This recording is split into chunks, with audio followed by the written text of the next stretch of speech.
कुछ चीजें ऐसी होती हैं जो हमारी समझ के पार हैं, रहस्यमयी, डरावनी और कई बार खतरनाक। ये अनजाना डर ही उन्हें और भी खतरनाक बनाता है। कभी कभी ये अनसुलझे रहस्य जानलेवा भी हो सकते हैं। स्ट्रेंज लोर में आपका स्वागत है, जहां मैं आपके लिए लाने जा रहा हूं सच्ची, रोंगटे खड़े कर देने वाली कहानियां जो आपकी नींद चुरा लेंगे। 1998 की गर्मियों में मैं 15 साल का हुआ। मेरे पेरेंट्स का डिवोर्स हो गया था और दोनों में से कोई मुझसे डील नहीं करना चाहता था जब वो अपनी न्यू लाइफ को सॉर्ट आउट कर रहे थे। इस तरह मैं अपने ग्रैंड पेरेंट्स के प्लेस पर गल्फ कोस्ट ऑफ फ्लोरिडा में पहुंचा, जो सिर्फ कुछ हफ्तों के लिए था, लेकिन कब ये 4 महीनों में बदल गया पता ही नहीं चला। मेरे ग्रैंड पेरेंट्स रिटायर्ड थे और एक छोटे बीच टाउन में रहते थे, जहां टूरिस्ट किसी बेहतर जगह आगे जाने के लिए रास्ते में रुकते थे। मैं स्पेसिफिक नाम नहीं बताऊंगा फॉर प्राइवेसी रीजंस, लेकिन अगर आप फ्लोरिडा वेस्ट कोस्ट गए हैं तो आपको इसका आइडिया होगा। वहाँ कुछ सी फूड रेस्टोरेंट्स और रेंटल शॉप थे और ढेर सारे रिटायर्ड लोग। उनका घर बीच से क्वार्टर माइल दूर था, एक छोटा yellow ranch house, hello windows जो कभी पूरी बंद नहीं होती थी। मुझे वहाँ कोई नहीं जानता था, लेकिन समर की वजह से स्कूल्स ऑफ थे। एनीवे, टेम्परेरी होने की वजह से मैं इनरोल्ड भी नहीं था। लोकल किड्स के अपने ग्रुप, स्पॉट्स और साथ ही में बड़ा होने की वजह से अपने इनसाइड जोक्स थे। मैं वहाँ बस नॉर्थ से आया एक वियर्ड बच्चा था जो अपने ग्रैंड पेरेंट्स के साथ रह रहा था। तो मैं हर दिन बीच पर वॉक करता था, कुछ दिनों में 2 बार भी।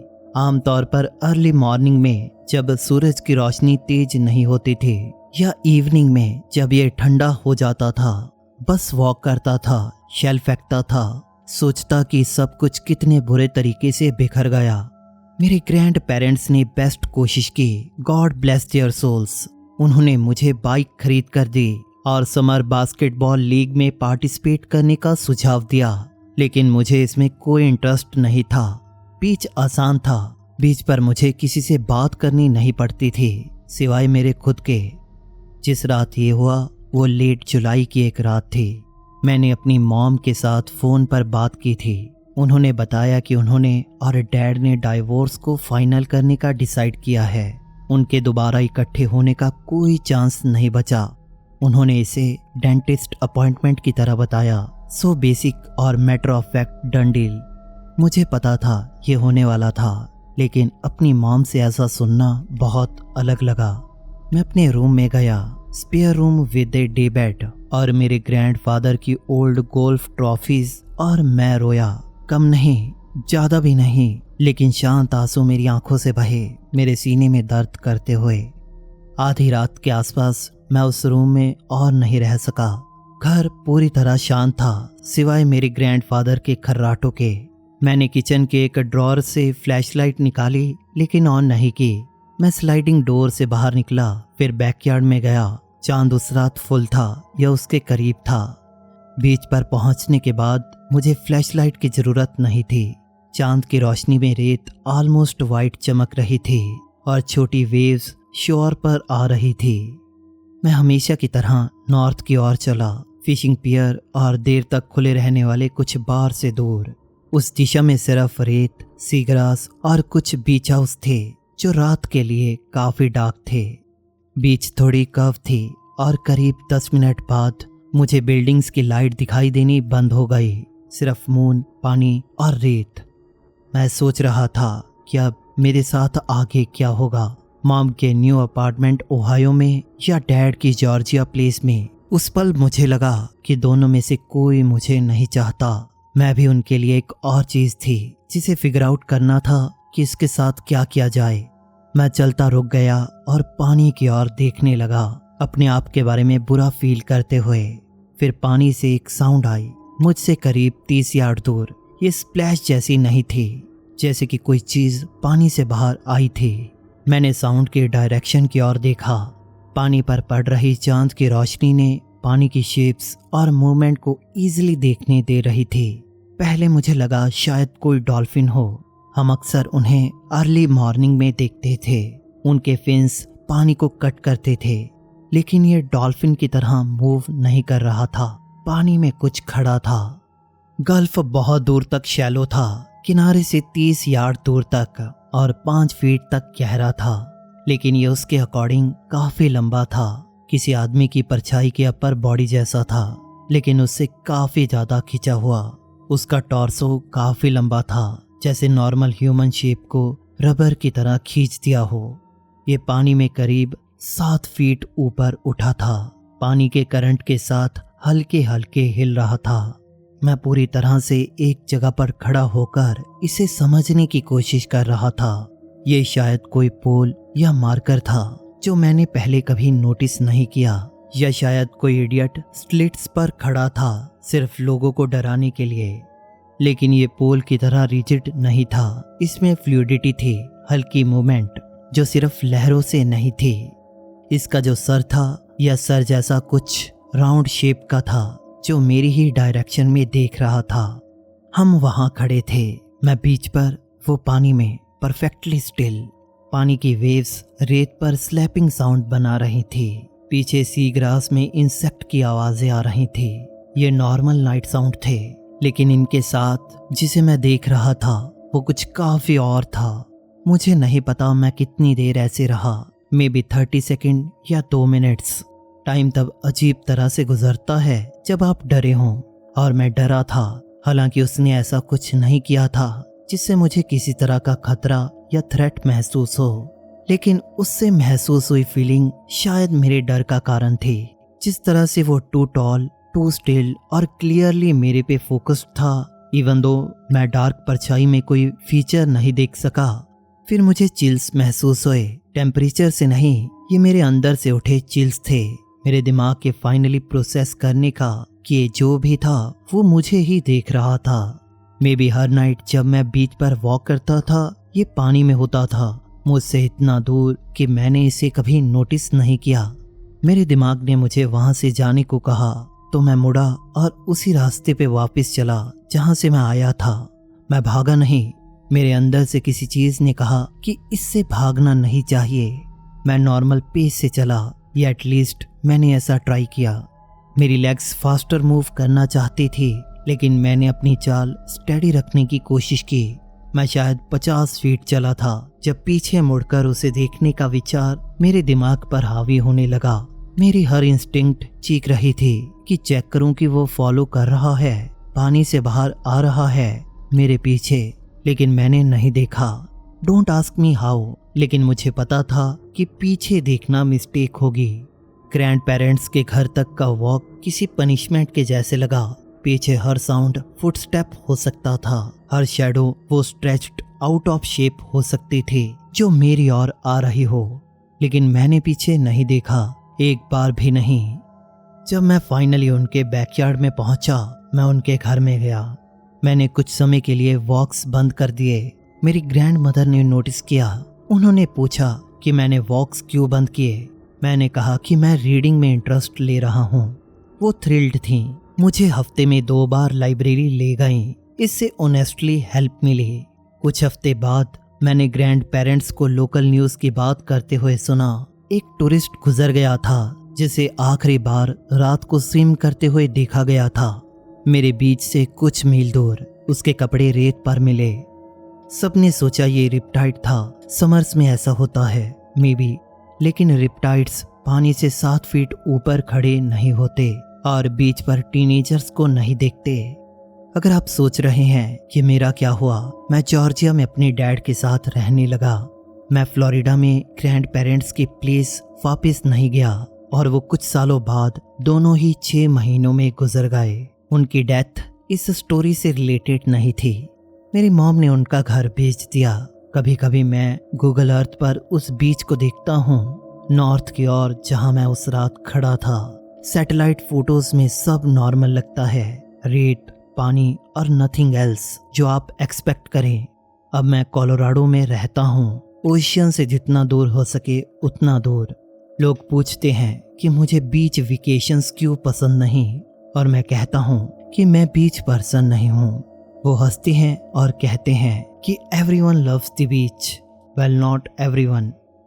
ये कुछ महीने पहले हुआ, मुझे एग्जैक्ट डेट याद नहीं, लेकिन मुझे लगता है कि ये इम्पोर्टेंट नहीं। ना ही मैं ड्रग्स, अल्कोहल या ऐसी कोई चीज़ यूज़ करता हूँ और ना ही कभी की, तो इस एक्सपीरियंस से उनका कोई लेना देना नहीं।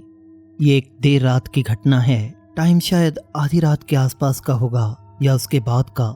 मैं अकेला रहता हूँ और हमेशा रात को जागता हूँ। मैं 12 या 13 साल का था तब से ऐसा हूँ। मैं लिविंग रूम फ्लोर पर बैठा था, जहाँ मैं आमतौर पर हमेशा बैठता हूँ। मुझे ये कंफर्टेबल लगता है। मैंने बहुत समय से मेडिटेशन नहीं की थी और मैं सचमुच इसे मिस कर रहा था, तो मैंने डिसाइड किया कि वहीं मेडिटेट करूं। मैं कंफर्टेबल पोजीशन में बैठा, हेडफोन्स लगाए और सेशन के लिए सुटेबल म्यूजिक चुना। सब सेट होने के बाद मैंने प्ले दबाया और अपनी आंखें बंद की।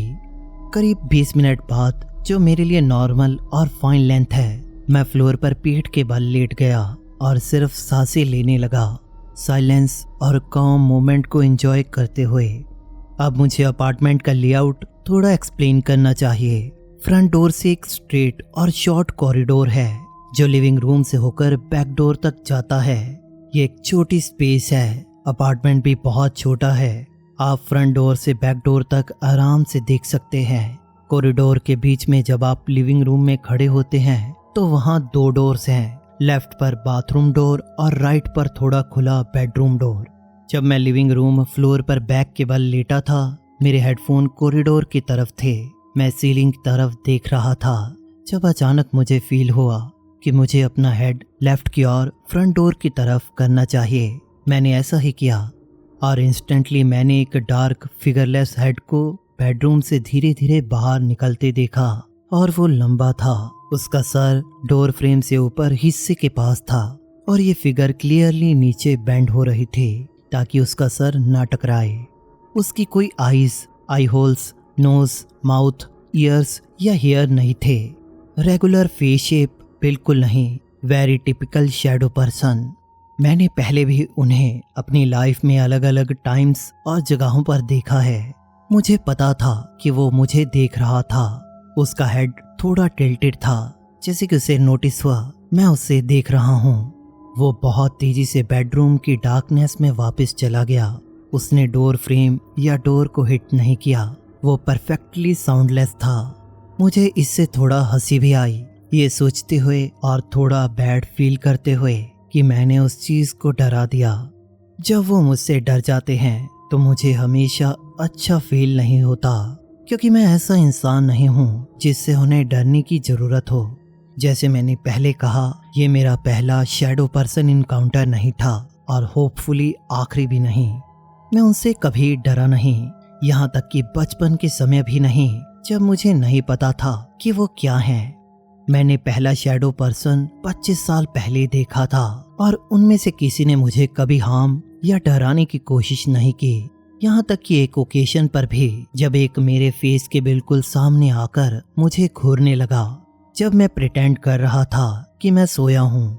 मेरे इनकाउंटर किए हुए शैडो पर्सन्स हमेशा क्यूरियस, शाई और फ्रेंडली रहे हैं।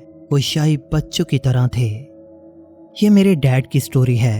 मेरे डैड उस समय करीब 12 साल के थे, यानी लेट 80s की बात है, और वो अपने डैड के साथ रहते थे। वो सब जगह घूमते थे क्योंकि उनके डैड एक ट्रकर थे, लेकिन उनकी एक रिलेटिव पास में रहती थी और उनके डैड उससे मिलने जाना चाहते थे। वो उनके होम टाउन के पास, डेथ वैली के पास एक माउंटेन की स्लोप के एंड पर रहती थी। जब वो वहां पहुंचे तो उन्होंने उनका हग्स और फूड के साथ वेलकम किया। उनके फ्रंट यार्ड में, जो माउंटेन की ओर था, एक ब्यूटीफुल स्नो वाइट गोट को पोस्ट के साथ बांधा गया था। ये एक छोटा घर था, सिर्फ 1 स्टोरी, 4 बेडरूम, लिविंग रूम में पिक्चर्ड विंडो और एक टीवी। उनके डैड ने वहां रात रुकने का अरेंज किया और मेरे डैड को भी इससे कोई प्रॉब्लम नहीं थी। लेकिन उनके फादर अच्छे इंसान नहीं थे। वो बहुत वायलेंट थे और किसी से कुछ नहीं लेते थे। तो अगर उन्होंने माइंड बना लिया था तो कोई आर्ग्यू नहीं करता था। रात करीब 11 बजे वे सब लिविंग रूम में टीवी देख रहे थे। मेरे डैड, उनके 2 कजन्स और उनकी आंट। उन्हें फ्रंट यार्ड में कुछ वियर्ड सुनाई दिया। मेरे डैड और उनके 2 कजन्स ने पिक्चर विंडो का कर्टन खोला और देखा कि गोट को वुल्फ्स के झुंड जैसी किसी चीज ने टुकड़े टुकड़े कर दिया है। उनके डैड ने 12 गेज शॉटगन पकड़ा और डोर खोलकर उन पर चिल्लाने लगे। उन्होंने जमीन की तरफ गन को पॉइंट करके एक शेल फायर किया। ज्यादातर वुल्फ्स भाग गए, लेकिन एक रुका और उनके डैड को घूरने लगा, तो उन्होंने शॉटगन उसकी ओर पॉइंट किया। तभी उन्हें कुछ दिखा जिसे मेरे डैड सिर्फ वेयरवुल्फ कह सकते हैं। मेरे डैड और उनके कजन्स ने विंडो से देखा कि ये जायंट वुल्फ अपनी हिंज लेग पर खड़ा हो गया। वो कुछ खा रहा था। फिर वो अपनी चारों लेग्स पर बैठा और माउंटेन की ओर इतनी तेजी से दौड़ा जितना उन्हें लगा कि कोई एनिमल तेज मूव नहीं कर सकता। उनके डैड किसी भूत जैसे सफेद हो गए जब वो अंदर आए। उन्होंने सब कुछ लॉक कर दिया, सारे विंडोज और डोर्स, और वो सनराइज तक जागते रहे। उसके बाद ही निकले। करीब 3 साल बाद मेरे डैड और उनके फ्रेंड्स एक मेले जैसी किसी चीज के बारे में बात कर रहे थे जो हैलोवीन के आसपास हो रही थी। ये सब कुछ ऐसा था जिसे वो सब देखना चाहते थे और उन्होंने टिकट्स के लिए पैसे इकट्ठे किए और साथ गए। सब जानते थे कि उन्हें वेयरवुल्फ से डर लगता है और उन्होंने उन्हें एक 3D मेज में जाने को कहा जिसमें अनइवन ग्राउंड था जो आपको ऑफ बैलेंस फील कराता था। इसे वुल्फ मैंस लायर कहा जाता था। वहाँ लोग भाग रहे थे। छोटे रूम में चेन सॉस और टेजर वाले लोग बाकियों को डरा रहे थे। जैसे ही वो वॉक कर रहे थे, कुछ टेरिफाइड गर्ल्स उनके ग्रुप में ज्वाइन हो गई और वो वॉक करते रहे। ये काफी मजेदार था जब तक कि वो एक शॉर्ट हॉलवे में नहीं पहुंचे जिसके एंड में एक ऑफिस था और एक डेस्क पर एक आदमी था जिसके पीछे विंडो थे। वे रुके क्योंकि उन्हें श्योर नहीं था कि वो मेज में फंस गए थे या ये कोई एक्टर था। मेरे डैड ने पूछा कि वो क्या कर रहे हैं, लेकिन कोई रिस्पांस नहीं मिला। फिर रूम में विंडो से मूनलाइट आई और वो वियर्ड बिहेव करने लगा। वो चिल्लाने लगा और जमीन पर लेटने लगा। फिर मेरे डैड ने देखा कि वो आदमी एक वियर्ड हॉफमैन जैसी चीज में ट्रांसफॉर्म हो गया। फिर वो कुछ सेकंड्स के लिए उनकी साइड से गायब हो गया। फिर मेरे डैड के सामने जंप करने के लिए, जिन्होंने उसे हार्डेस्ट पंच से जवाब दिया, उसके फेस पर मारते हुए। उन्हें फिस्ट के नीचे क्रंच फील हुआ और उन्हें तुरंत बुरा लगा। उन्हें उठाकर बाहर निकाला गया और बताया गया कि ट्रांसफॉर्मेशन फेक थी, ये एक एक्ट का हिस्सा था। उन्हें लाइफ के लिए बैन कर दिया गया और मेरे डैड को ग्रुप से काफी कुछ सुनने को मिला, लेकिन उन्होंने इसके बाद ऐसा कुछ नहीं देखा।